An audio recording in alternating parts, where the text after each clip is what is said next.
Well, hello, friends, neighbors. John, your whiskey neighbor here. Welcome down the Nook. It's Saturday. It's a long weekend, so who knows how many of these I'll be able to shoot. But I'm going to start with a couple of affordable scotches. I've got a single malt from Lismore, a mystery distillery. I'll get more into what I know or don't know when you get back. But it is a Speyside single malt. We don't know where from. And then I've got a blended malt, Shackleton, which is from White Mackay released this. There's some pretty interesting history on this one and some unknown mystery on this one, but they're both 40% and they're both incredibly affordable. So if you've got a Speyside or a Highland Dram, when you pour a little bit, especially an affordable one, and when you come back, I'll talk Lismore 8 and the Shackleton blended malt. 3, 4.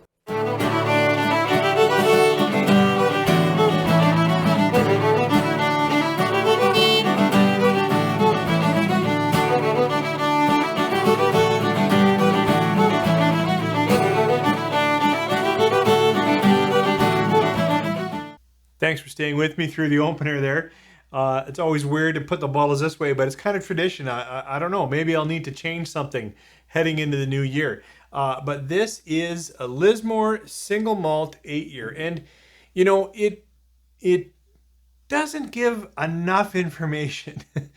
It is a single malt, so it's from one distillery, all malted barley, released at 40%. It does have an age stamp, so that's pretty cool. And it says, William Lundy selected it. And when you go online, you can see that William Lundy was purchased, the company anyways, by Glenfarclas. So, single malt, Glenfarclas owns this. So a lot of conversation that it's probably a selection of Glenfarclas casks, but I have no insight. In terms of any kind of checklist, a whiskey tube, whiskey aficionado might say, it's not going to check any of them. It's 40%. It doesn't say natural or unchill, so we assume it's chill filtered and colored. At least it does have an age stamp. Let's talk Lismore 8, just kind of nose and palate. I'll give you my thoughts. It's actually kind of nice. It's a little sweet, a little graham cracker, a little honey. Lighter fruits, like apple pear, but sweeter, lighter, a little crisp, but not dark or red. Now, having said that, still not going to say anything about dried, leathered, or red fruits that would say sherry, but there's a fairly bright or strong fruit note that would make me think that there's at least a component of sherry in here. But it also has vanilla, for sure. So I think mostly ex-bourbon, maybe a little bit of ex-sherry thrown in there. Who knows? Let's try it on the palate. Sláinte.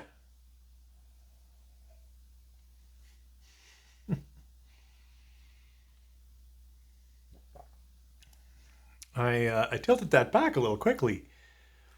The palate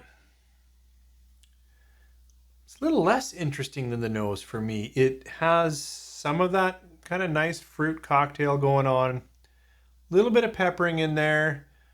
More of that cereal graham cracker note. And the finish is fairly unremarkable. So, kind of like the nose. I find the palate fine, perfectly average, easy, approachable. If you're new to Scotch, this would be an easy pickup. It's very affordable. The finish isn't bad. There's nothing really tannic or bitter or even metallic, which I can get in some pretty affordable scotches. So in comparison to a lot of other kind of affordable drams, this one's pretty good. It's just not great. And, I was talking to a fellow at Whiskey Drop here in Edmonton, and he told me a lot about the history that made me pretty excited about this, connecting it to Glenfarclas, and I might have had too high expectations. If you can get this for around 45 Canadian, go for it. If you like Speyside, or I'm not even sure I'm saying Speyside, but I don't even know, to tell you the truth. It does not say that. Sorry, I just making that connection in my mind. So I don't know where it's from. It is from a single distillery. It's got an age stamp, and it's tasty. It's not a runaway favorite for me. and I'd give it only about 3.5 stars. So I thought I'd also share another affordable dram that's been on the shelf for a while. And this is, I want to say the Shackleton, but I don't know if it says the. It's Shackleton blended malt Scotch whiskey. So it's all malts. It doesn't have any grain whiskeys in there, but it's from a variety of undisclosed distilleries. Now there's a ton of cool history behind Ernest Shackleton and the exploration into the Antarctic.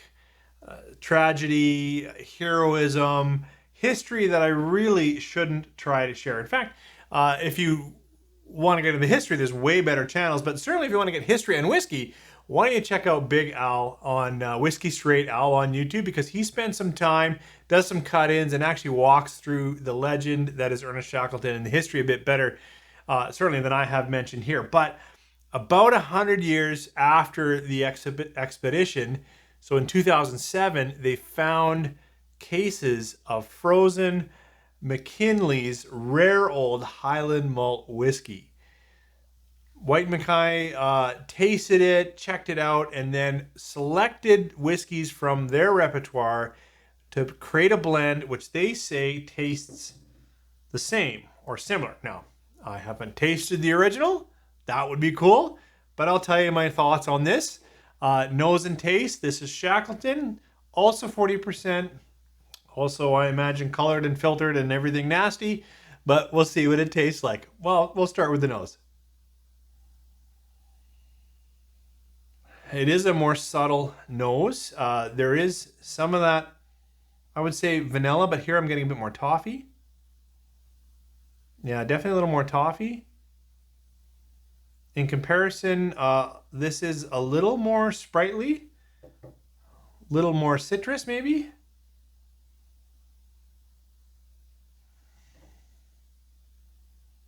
No, I'm going to say this is just clearer cut fruits, and this might have a little more sourness. Yeah, I had to kind of go back and forth, but now I'm getting a little bit of lemon drop candy on that. Let's try it on the palate. Sláinte.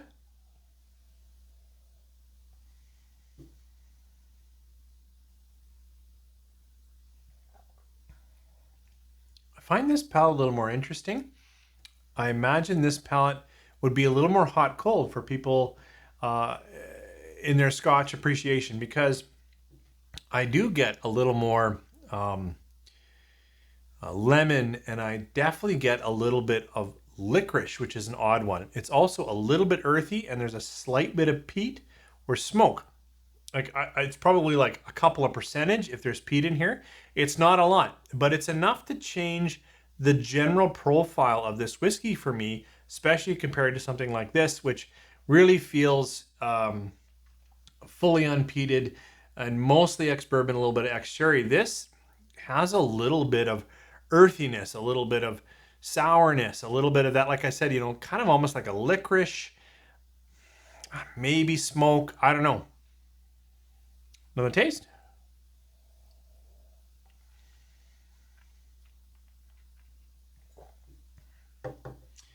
Now that smoke or earth or licorice could also be, I think, received as a little bitter, a little kerosene fuel-ish,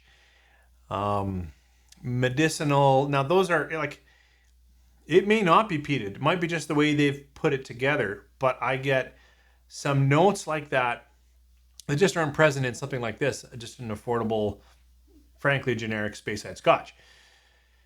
Which for me actually makes it more interesting. These I got both for $45 Canadian, and while this sits at 3.5, it sits probably critically the same, but I'm more interested in it.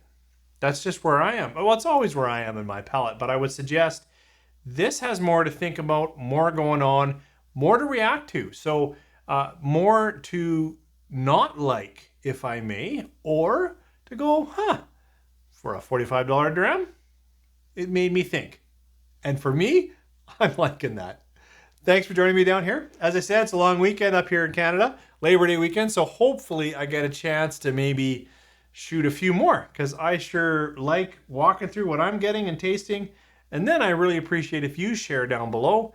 Have you had Shackleton? Have you had Lismore? Should I try other expressions? Because just because the 8 is mediocre doesn't mean the 15 isn't fantastic. And certainly the whole 15, even 21, pretty affordable. Thanks for joining me. You guys have a good weekend.